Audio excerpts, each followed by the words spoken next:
Za pošiljanje večpredstavnostnega oziroma MMS sporočila pritisnemo na kuverto, na sporočanje.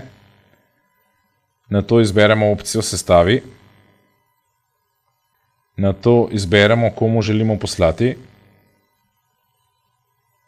Spodaj lahko pripišemo še tekst.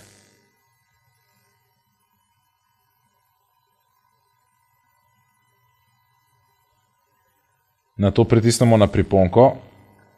Izberemo, kaj želimo poslati, v tem primeru bomo poslali sliko. Izberemo iz galerije.